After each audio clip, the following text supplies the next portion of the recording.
Odam bolasi har kuni 3 ta imtihondan o'tar ekan. Birinchisi, har kuni umri qisqarib borar ekan. Bundan ham ajoyibi, puli qisqarsa, moli qisqarsa hisob-kitob qilar ekan, lekin umri qisqarganiga hisob-kitob qilmas ekan.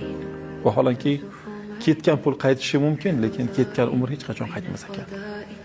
Ikkinchisi, inson har kuni Alloh taolo bergan rizqini yeydi, lekin bu yegan rizqi harom bo'lsa, azob bo'ladi. Agar halol bo'lsa, hisob-kitob bo'ladi. Qiyomatda bunga qanday hisob-kitob qilinishligini parvo qilmas ekan. Yeb yotaverar ekan bu dunyoda. Haloldan yeyish kerak ekan faqat. Uchinchisi, inson har kuni bu dunyodan bir kunlik uzoqlashar ekan, oxiratga bir kunlik yaqinlashar ekan. Va ketgan dunyoga hasrat qilar ekan, lekin yaqinlashayotganiga parvo qilmas ekan.